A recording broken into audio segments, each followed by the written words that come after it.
Okay, magandang umaga po sa bawat isa. Buksan po ninyo ang inyong pong mga Biblia. Open your Bible in 1 Corinthians chapter 4. 1 Corinthians chapter 4. Every Sunday morning, we're studying the book of 1 Corinthians, and we just finished the first 3 chapters, and we discovered that the first 3 chapters is all about the division on how Apostle Paul corrects the division in Corinth Baptist Church. Nakita po natin kung paano po itinatama po ni Apostol Pablo ang pagkakahiwa-hiwalay ng mga church member sa Corinth Baptist Church. Napag-aaralan po natin yung unang 6 na talata ng chapter 4 on where Apostle Paul pinpoint the root cause of the division. Na kung kayo ay magsosolve ng, kung kayo ay doctor, if you're a doctor, what is better approach? Treat the complication or treat the root cause? Diba? Very wise that kailangan mong malaman ano yung root cause para pag na-deal mo yung root cause, everything will follow. At the same thing here, the Apostle Paul will highlight bakit kayo merong division. Now, I'm going to read verse 1 to 6. Follow me in your Bible as I read these verses. 1 Corinthians chapter 4, verse 1. Let a man so account of us as of the ministers of Christ, and stewards of the mysteries of God. Moreover, it is required in stewards that a man be found faithful. But with me, it is a very small thing that I should be judged of you, or of man's judgment. Yea, I judge not mine own self, for I know nothing by myself, yet am I not thereby justified, but he that justifieth me is the Lord. Therefore, judge nothing before the time until the Lord come, who both will bring to light the hidden things of darkness, and will make manifest the counsels of the heart, and then shall every man have praise of God. And these things, brethren, I have in a figure transferred to myself and to Apollos, for your sakes, that ye might learn in us not to think of men above that which is written, that no one of you be puffed up for one against another. Shall we pray? Ama naming Diyos na makapangyarihan sa lahat, salamat Panginoon sa pagkakataong muli na mapag-aralan po namin ang inyong pong salita. We pray na patawarin niyo kami sa aming mga kasalanan, and we pray na tulungin niyo kami na properly namin ma-interpret ang 1 Corinthians 4 so that we can discover the truths of this chapter and we can apply the truths in our lives. I pray that the Holy Spirit work in us, help us. In Jesus' name we pray. Amen. Now, if you go back in 1 Corinthians chapter 3, in verse number 21, you will notice there that Apostle Paul gave them a commandment, a concluding commandment saying, let no man glory in men. Now, what's the problem in Corinth Baptist Church? Some church members say, I am of Apollos. Kami ay grupo ni Apollos. Merong iba na nagsasabi, I am of Paul. What they're saying here is, we belong to Apollos, and we belong to Paul, and we belong to Cephas. Now, in chapter 3, Paul corrected that wrong thinking, saying, hey, church member, you don't belong to us. Instead, all things are yours. Meaning, we, ministers of God, we belong to you. God gave us to you so that we can serve you in your Christian life, and so on and so forth. So itinatama ni Pablo yung maling kaisipan ng mga taga-Korinto na tinitingala nila ang mga minister, ang mga founder, ang mga missionary, ang mga minister, and so on and so forth, at yun ang nagresulta ng division sa kanila. There are some church member, they claim, we belong to Paul. There are some church member that belong to Apollos. Now in chapter 4, knowing that, Paul issued another command to them saying, let a man so account of us. So yung pong word na so account, a little bit of grammar, if you check it in the original, it's an imperative. Meaning the apostle is commanding them, and they are being required to obey what the apostle is commanded them. Yung pong word na account, ibig sabihin nito to reckon, or to consider, or to regard. How the church member should regard or evaluate the pastors, the missionaries, the ministers, the preacher. Paano dapat natin titingnan ang mga pastor, missionary, or minister? Should we treat them as masters where we belong ourselves? Hindi po. Yan ang problema po. That's the problem in many churches today. They highly exalted the minister knowing na hindi naman sila belong sa minister. Dito sinabi ni Paul, church, I want you to treat us or to consider us in two things. First, you will see in verse 1, as a ministers of Christ. Yeah, that's right. Now, pag sinabi pong ministers, sabi ni Paul, church member in Corinth, huwag nyo kaming itratong mga masters na tinatrato ninyo na kami ay nagmamay-ari sa inyo. Instead, you treat us as a minister. Right. When you say minister, ibig sabihin po niyan ay servants. Right. Yes. Don't treat us as a master. Treat us the servants of Christ. Treat us as attendant. Yan po ang ibig sabihin po ng minister. Servants or attendant.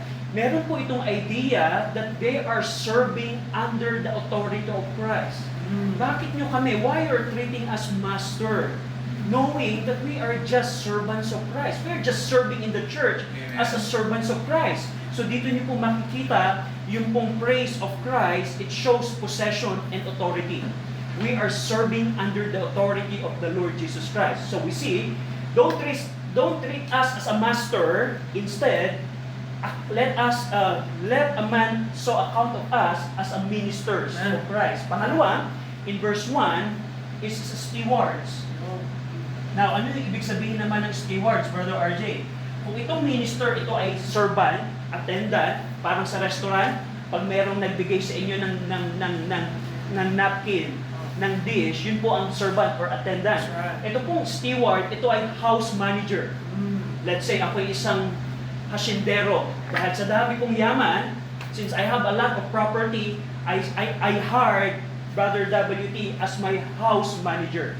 Yan po yung stewards. Meaning, meron po itong idea that the ministers like Apollos and Paul, they don't own the church. That's right. Instead, God entrusted them the managing managing of the church. Meron po itong idea, so ito pong steward, ibig sabihin nito, house manager. House manager entrusted with the responsibility. Ito pong word na steward, meron po itong idea that the minister do not own the house. That's right. We don't own the house. We don't own the church. Brother Bill doesn't own the church, or neither I. Amen. Pero Amen. meron po itong pagpapakita that we are just managing what is entrusted to us. That's right. So yun po yung ibig sabihin nito, steward. So you will see also in verse number 1, ano yung ipinagkatiwala kay Apollos, kay Pablo, kay Cephas? Ano yun? Contextually, yung pong pronoun na us, if you go back sa context, it refers to Peter, Paul, and Apollos. Now, what are the things that entrusted to them? The mysteries of God. So, Brother RJ, ano yung mystery? When you say mysteries, this is the truth that was previously hidden, but now revealed. So, in the context, if we're going to honor the context, the mysteries that is referred in the context refers to the wisdom of God in Christ. That a man can be saved by a crucified man. That's the mystery that Paul discussed. Also, the gospel of Christ and even the truths revealed by the Spirit. And if you go back in chapter 2 verse 7, Paul said, "But we speak the wisdom of God in a mystery, even the hidden wisdom which God ordained before the world unto our glory." So you will see here na hindi sila ang master. Paul was saying here, church, don't treat us as a master. Don't say that we own you. Instead, treat us as a minister. Pag sinabing minister, servant. At hindi lamang doon, steward or household manager.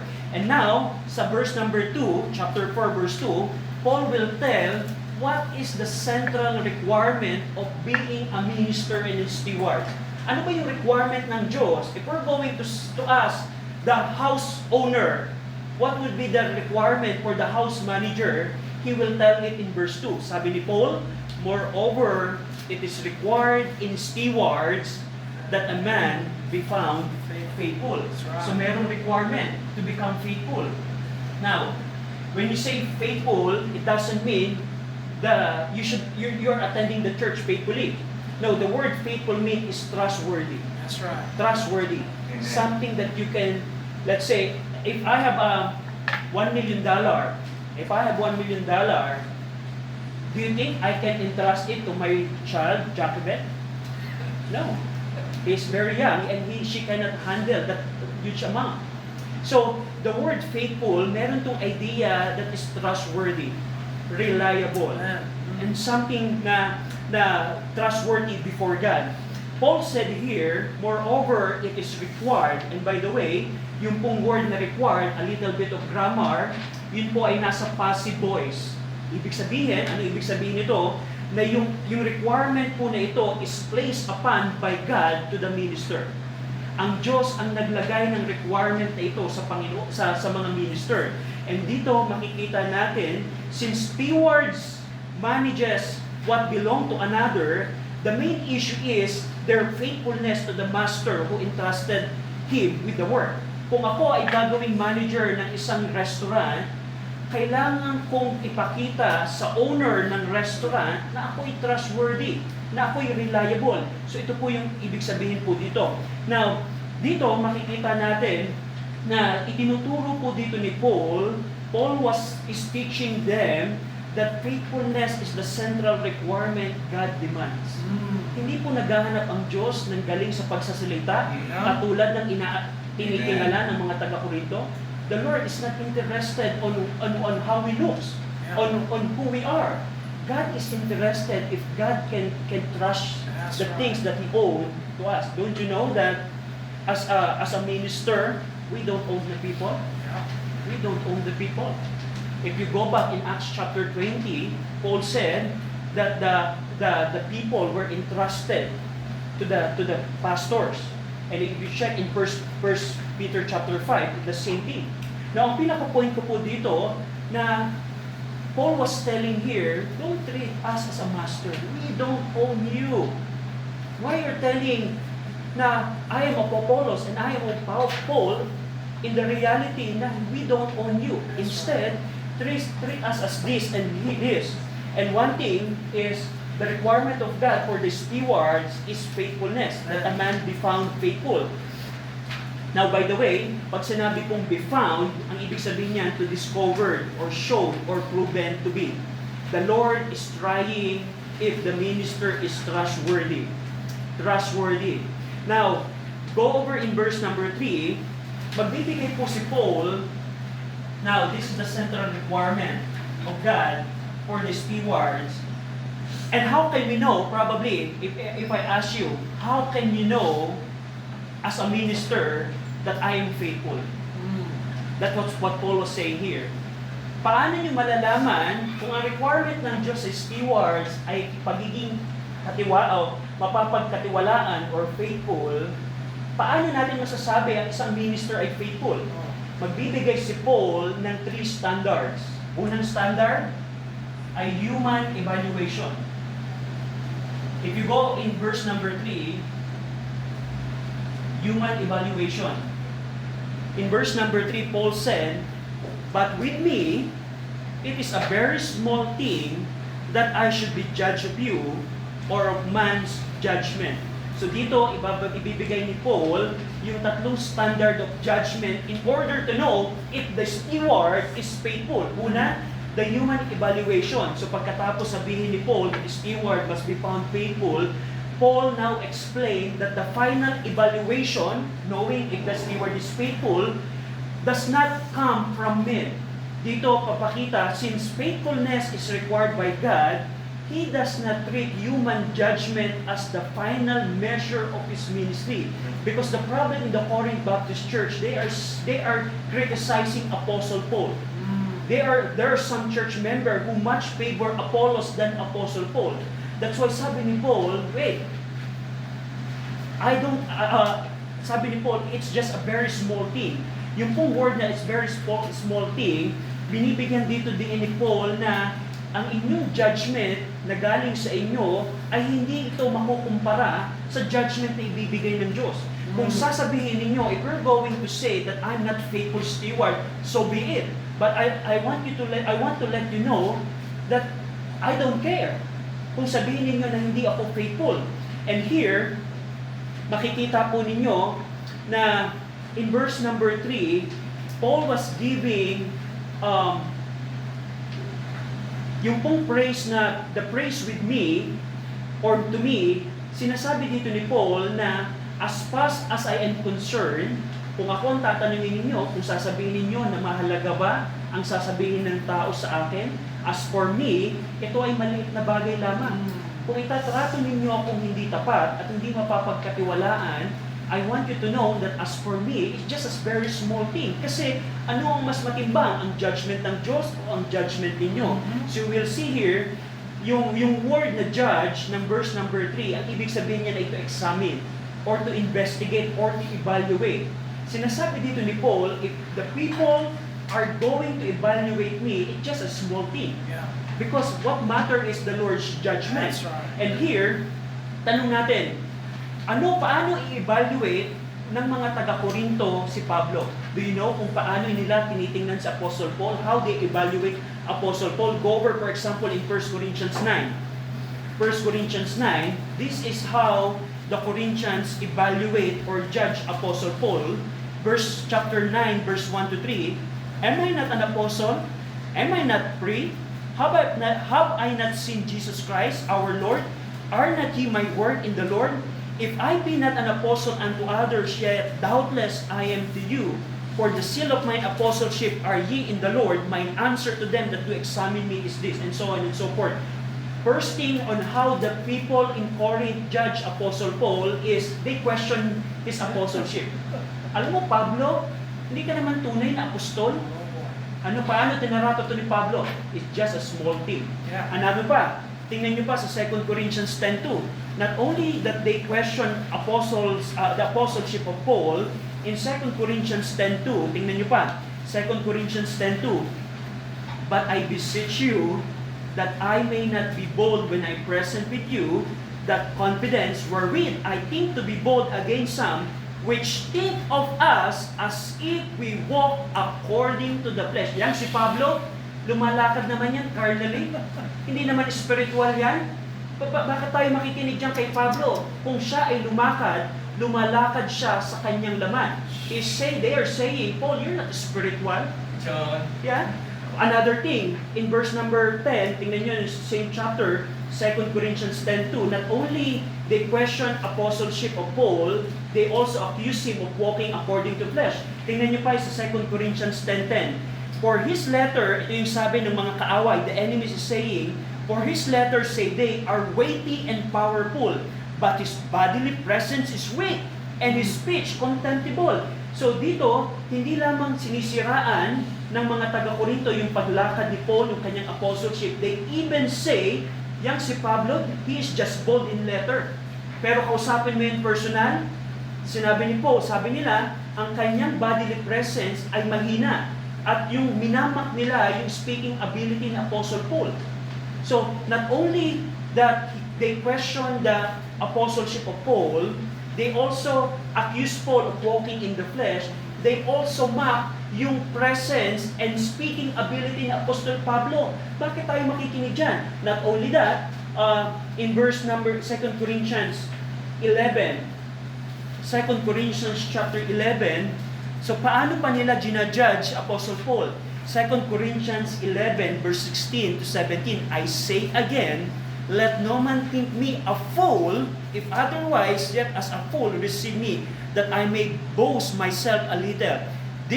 That which I speak it not after the Lord, but as it were foolishly, indeed, confidence of boasting. Ano ba ang ginagawa ng mga taga-Korinto? They treat Apostle Paul defense as foolishness. Paul, yung mga pinagsasabi mo, kamang-manga naman yan. So, ganun nila ginajudge si Apostle Paul. Yeah. And going back in 1 Corinthians 4, ano ang trato ni Paul? How Paul treat the human evaluation? It's just a small thing. Yeah. So, it's an encouragement for you, minister. If people are criticizing you for serving the Lord, copy what Paul said. I don't care about your evaluation. That's right. Because your evaluation is just a small thing. So we see yung human evaluation. Pangalawa, paano pa natin malalaman if the steward is faithful? Human evaluation ba ang ating babatayan? Or probably self-evaluation. Dito makikita nyo yung second standard. Kasi one of the problem sa mga minister right now, I think I am good. I think I am very good in serving God. Look at the church that I built. Look at the people that I led to the Lord. Self-evaluation. Not only ito yung standard na dinibunk ni Paul, tingnan natin yung self-evaluation. Tingnan natin yung self-evaluation ni Paul.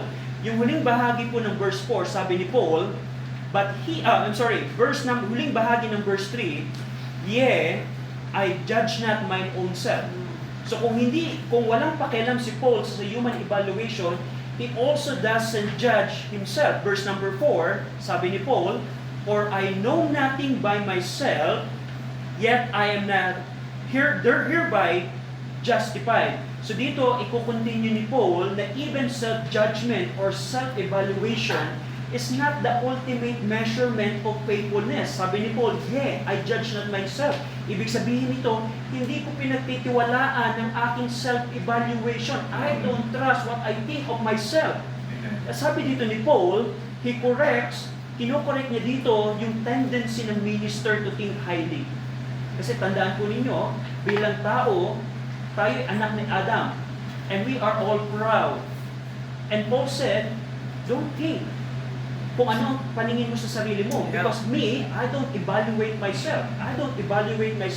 And sa verse number 4, sabi ni Paul dito, i-explain niya dito why he does not make his own judgment the final standard. Sabi ni Paul, "For I know nothing by myself." Anong ibig sabihin nito? He's saying that he is conscious of nothing against himself.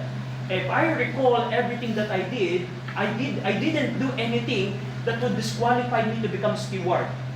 Sabi ni Paul, if I recall in my life, I know nothing by myself, meaning I didn't do anything. As far as my memory is concerned, I don't think anything that I did to the Lord that would disqualify me to become a trustworthy. Pero kahit ganun ang nasa isip ni Paul, tingnan niyo yung muling bahagi ng verse 4, "Yet am I not hereby justified." That's right. Ibig sabihin, kahit wala akong naaalala krimeng ginawa that would disqualify me to become a trustworthy steward, it doesn't mean that I'm justified. Yeah, that's right. It doesn't mean that I am faithful steward.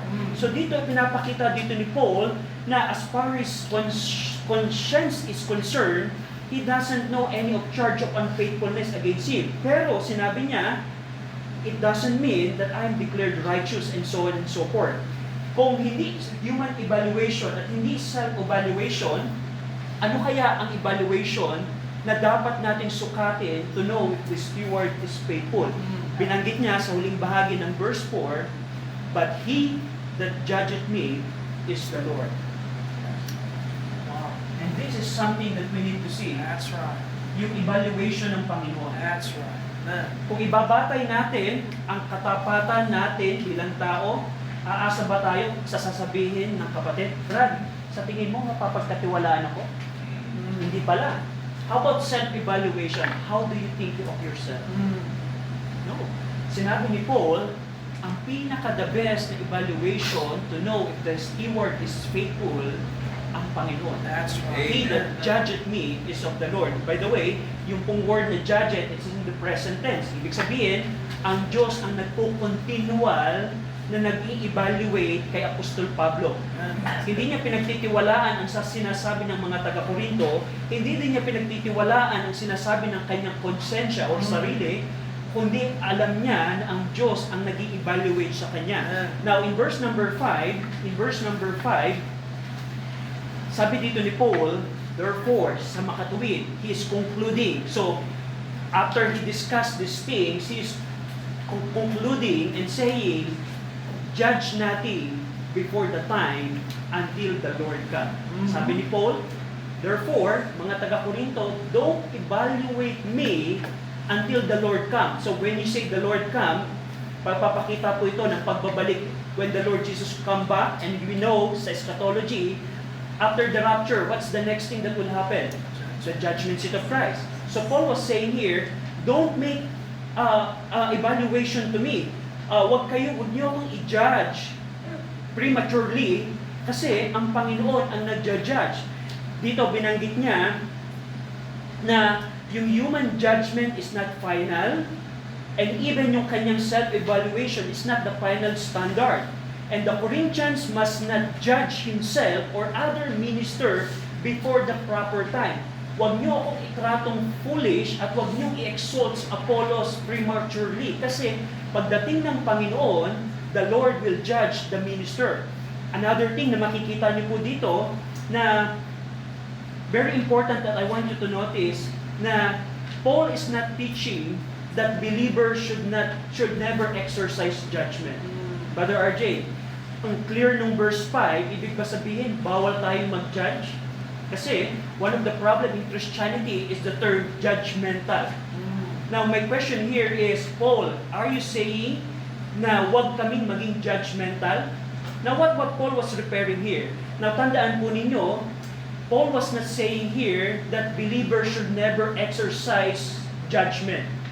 Because tingnan niyo po kasi if that what Paul was saying, this would contrast to the judgment he mentioned in the same episode. Tingnan natin sa 1 Corinthians 2:15. Tinutukoy ba dito ni Paul yung pagiging judgmental? Now tingnan ninyo sa 1 Corinthians 2:15. Basahin natin ng sabay-sabay. Ready? Read. But he that is spiritual judgeth all things, Yet he himself is judge of no man. Paul was saying here, a spiritual man evaluate or judge all things. Another thing sa 1 Corinthians 5:3. Basahin natin ng sabay-sabay. 1 Corinthians 5:3. Nandiyan na po kayo? Ready? Read.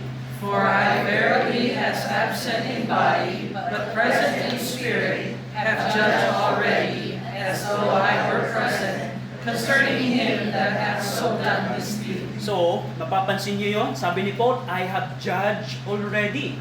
So, tingnan niyo kung ano ang judgment ni Paul. Contextually po, 1 Corinthians 5 is the fornicating church member. Yung isang church member, kinakasama niya ang isang babae na hindi sila kasal. That's fornication. And Paul said, I have judged already. Now, ano ang judgment ni Paul sa verse 12? Tingnan niyo. Tingnan niyo sa same chapter, verse 12 and 13. Basahin natin po ng sabay-sabay. 1 Corinthians 5, verse 12 and 13. Ready? Read. For what have I to do to judge them also that are without? Do not ye judge them that are within. Verse 13. Ready? Go. But them that are without God judgeth. Therefore put away from among yourselves that wicked person. Ang context ng chapter 5, Paul was correcting the church by not judging the fornicating church member. That's why Paul said, I have judged already. Ang sabi ni Paul, therefore, put away from among yourself that wicked person. So, Paul, you mentioned in 1 Corinthians 4, judge nothing. Sabi ni Paul, judge nothing before the time. Why you are judging here in chapter 5? So, tingnan niyo pa po sa 1 Corinthians 6. 1 Corinthians 6, verse 2 to 5. Basahin ko po, sundanin niyo sa inyo pong mga Bible. Paul said here, do ye not know that the saints shall judge the word? And if the word shall be judged by you, are ye unworthy to judge the smallest matters? Know ye not that we shall judge an angel, and how much more things that pertain to this life? If then ye have judgment of things pertaining to this life, set them to judge who are least esteemed in the church, and so on and so forth. Sabi ni Paul in verse 5, I spake to your shame. Bakit? Kasi yung mga taga-Corinthians, hindi nila ginajudge yung mga dispute in the church. So, Paul, bakit merong contradicting? You mentioned, judge not in chapter 4. In chapter 5, you said judge. And then in chapter 6, you said judge. Ano pa? Tingnan niyo pa po sa 1 Corinthians 14. Now, I'll conclude a point here, but I want you to see these verses. In 1 Corinthians 14:29, 1 Corinthians 14, verse number 29, let the prophet speak 2 or 3 and let the other judge. During your services, yung mga prophets magsasalita and someone will judge what the prophet said. So, kung dito nyo makikita, Paul was not saying here that believers should not exercise judgment at all. Kasi very clear in chapter 5, Paul rebuked the church for not judging the fornicating church member. Paul rebuked them, it is in your shame that you don't judge the dispute in your church. And even in chapter 14, now ang point po dito, yung context, yung ibig sabihin po ng judge not in chapter 4 verse 5, this is judging based on human evaluation and judging based on self-evaluation. Kasi mapapansin niyo po sa verse number 6, which we're going to see, pwede tayo pong mag-judge based on what is written, based on the Word of God. That's right. And that's what Paul did in 1 Corinthians 5 Right. by saying, put away that wicked person, excommunicate him, or church discipline him out. Ano pa? Yung sa and so on and so forth. So, ang pinaka-point ko po dito, yung sinabi ni Paul na therefore judge nothing before the time, Paul is not prohibiting judgment altogether. Right. Instead, he is prohibiting judgment based on human thinking and standard rather than the Word of God. If you're going to evaluate the minister based on your human thinking, you're violating this verse. That's right. If you say, oh, si pastor, ang pangit naman niyang magsalita, you are violating this verse. So, nananakuha niyo po, do you follow? Amen. Now Yes. here, That's right. in verse number 5, i-mention dito ni Paul, ano yung dalawang bagay na gagawin ng Diyos sa judgment seat of Christ. Sabi ni Paul, who both will bring to light the hidden things of darkness, at pangalawa, and will make manifest the counsel of the heart. So dito po, on the judgment seat of Christ, gagawin po ng Panginoon, He will bring to light. Pag sinabi pong He will bring to light, it means He will illuminate. He will reveal. He will expose, yung mga bagay na nakatago, the hidden things of darkness. The Lord, the things that are concealed from human sight and hidden in secrecy and not visible to men, pagdating po ng judgment seat of Christ, they will be all exposed. That's right. That's something that we need to fear of. That's right. So ikaw ay Kristiyano at naglilingkod ka sa Panginoon, you're hiding something, hindi man ito makita ng kapwa church member, the Lord said, That's Paul right. said, it will bring to light. Yep. Pangalawa, not only that, He will also make manifest. When you say make manifest, meaning to reveal or to disclose. Isang box na nakatago and when you open it, it is revealed. To make manifest mean to make openly known. Ano yung mga bubuksan ng Panginoon? The counsels of the heart. Yep. Now, ano yung ibig sabihin, Brother Archie, the counsel of the heart? Includes your purposes. That's right. Why do you come to church? Oh, because meron bag. Oh. Ay, kasi may ganito. The Lord, on the judgment seat of Christ, the Lord will reveal that. Amen. Be Amen. very careful, Christian. That's right. The intentions, that's part of the counsel of the heart. What's your intention? It's good. Why do you serve the Lord? Yes. What else? Your plans and your motives and so on and so forth.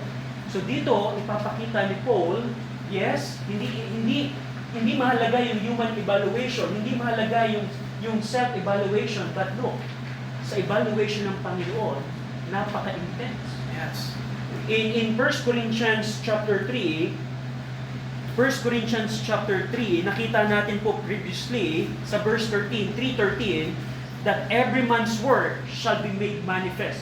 Kung anuman ang mga tinrabaho mo sa pagbubuo ng church, it will become manifest. But not only the outcome, not only the final product will be manifest, but also the intent, the motive, the intention of the heart. So, dito natin po makikita na napakataas po ng evaluation ng Panginoon. Now, ang judgment seat of Christ will not only examine what was built, according sa chapter 3, but also why it was built. Kung yung chapter 3 is on what we build, kung ano ang itanayo nating church, in chapter 4, Paul said, why we built it. That's right. So, tanong, Christian, bakit ka nasa church? Christian. Hindi naman natin ito kita ngayon. I don't see why you are in church right now.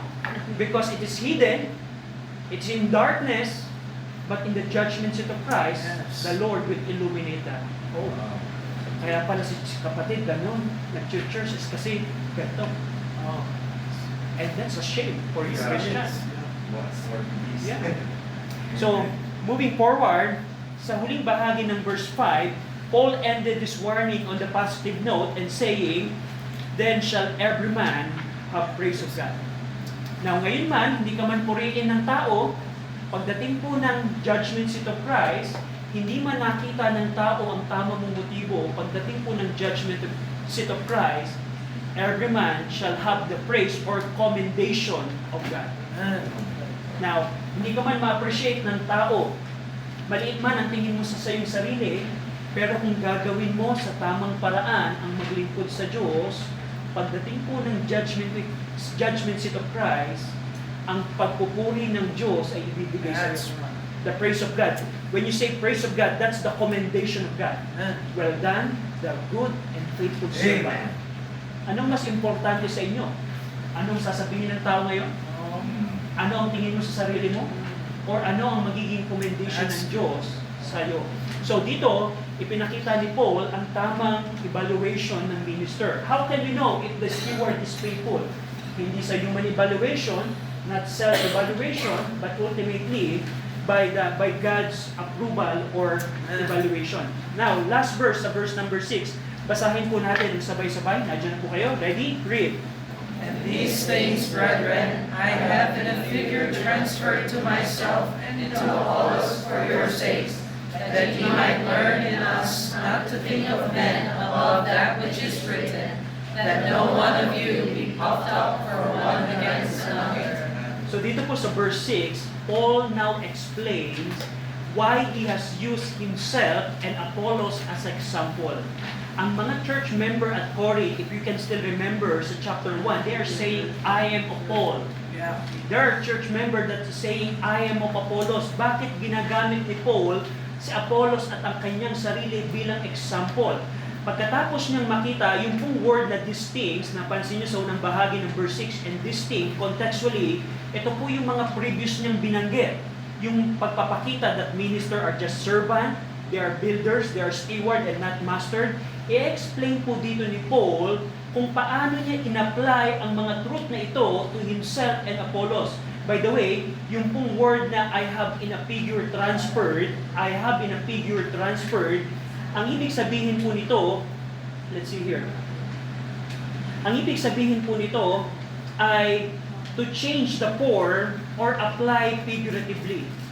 Ipapakita dito ni Paul, bakit paulit-ulit kong ginagamit ang aking sarili at si Apollos bilang ehemplo? Dito po, ipipinpoint po ni Paul, he was going to rebuke them sa root cause ng division ng church. Sinasabi ni Paul, I have in a figure, and these things, brethren, by the way, tinawag ni Paul silang brethren, meaning Paul believes that they are part of the family of God. They are brethren. But Paul said here, I have in a figure, I use myself and Apollos as example for your sake, for your benefit, for your sake or for your benefit. Bakit? That ye might learn in us not to think of men above that which is written. Ito po yung problema sa mga taga-Korinto. They are doing human evaluation. Yeah. Anong human evaluation? Apollos is an eloquent man. And ang mga taga-Korinto bilang Griego, they highly exalt ang mga magagaling magsalita. That why say, doon kami kay Apollos, hindi kami kay Pablo. At dito sinabi ni Paul, ginamit po ako at si Apollos bilang ehemplo para sa inyong benepisyo for your sake, upang malaman ninyo na huwag kayong mag-isip above what is written. Ano ba yung what is written na tinutukoy ni Paul? Sa Word of God. That's right. If you are going to evaluate a person or a minister outside the Word of God, you are committing the same blunder ng mga taga-Korinto. That's right. If you're going to evaluate a person based sa kanyang itsura, based sa kanyang galing, and so on and so forth, hindi binabiolate mo ang salita ng Diyos. Pero, dito makikita natin, that's the problem sa mga taga-Korinto. Dito, Paul did this wisely for the sake of the church, and he was using both himself and Apollos to correct the whole church wrong view of minister. And that is the very reason bakit may division. Paano nila tinitingnan ang minister? And I hope, mga kapatid, huwag nawang mangyari ito sa atin. Darating yung time, magkakaroon po ng pastor sa church po na ito. Darating yung time, mawawala si Brother Bill. Probably, mawawala po kami. But don't treat us na katulad ng ginagawa ng mga taga-Corinto. That's right. Because they're evaluating a minister based on their human standard. Not based on the Word of God. And ultimately, ano ang naging result niyon? Sa huling bahagi ng verse 6, that now no one of you be puffed up. Pag sinabi pong pop up, nakakita kayo ng balloon. When you push an air sa balloon, it will become pop up. Ibig sabihin nito, they were pop up ng pride. Yeah. Pop up. The word pop up means inflated with pride. Oh, don't you know that I belong to Apollos? Huh? You belong to Paul? No. Don't you know na ako ay kay Apollos? Just imagine the church like that. Welcome. Kapatid, don't you know that I'm with Apollos? Huh? Just imagine the church. And that's the very reason bakit may division sa church. Yeah. And don't you know, in our churches today, it happens. I remember last time when I attended a fellowship, pastors are boasting, don't you know that I'm from Abante? I'm Abante group. Yeah. We're committing the same thing just like the Corinthians. That's right. And I hope and pray na wag na mangyari ito sa atin. And that's the very reason bakit may division on how they look at the minister. And that's the very root cause of their division. Kung paano nila tinitingnan yung minister ay napakataas at ipinaparte nila ang kanilang sarili sa mga minister na ito'y nagresulta ng boasting. One person was boasting in Paul against Apollos and another was boasting in Apollos against Paul. At yun po ang wrong view ng minister. At yun po ay nagpo-produce ng pride, comparison, and ultimately division.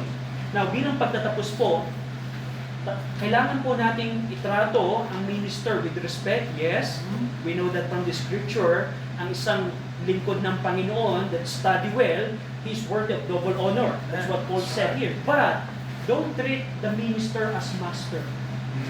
Because we don't own you. We don't own you. We are just a minister, a servant. That's right. And we are just a steward, house manager. Which is more important? The owner of the company or the manager of the company? The owner of the company. And this church that we are all part of, we don't own you. That's right. This is owned by Christ. That's right. This is owned by Christ. So, don't treat the minister as master. Yeah. Nasasabihin ninyo, ay, kami, kay brother ganito kami. Hindi ako atin ng church kasi hindi ko naman pa yung preacher na yan. Oh. And so on and so Preach. forth. That's right. Yeah. At makita po natin na dapat ang maging basihan ng ating judgment, it is what is written. That's right. Now, yes, we should not judge based on human thinking, but we have the liberty to judge based on the scripture, based on what is written. And that one thing that we need to know. Now, bilang pagtatapos, bilang church, I hope na huwag tayong dumating sa gantong punto. Tulad, like what I mentioned to you before, last time, I think and I suppose, itong message nito would serve as a preventative message. That's right. It's not a corrective message to us. I think it's not a corrective to us. I don't think pag nagkakain tayo during the afternoon ay may grupo-grupo. I don't think.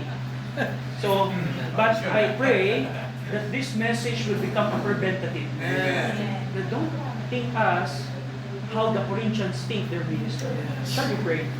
Ama namin Diyos na makapangyarihan sa lahat, salamat Panginoon sa aming pong napag-aralan. Salamat Panginoon for giving us on what's the problem in Corinth Baptist Church.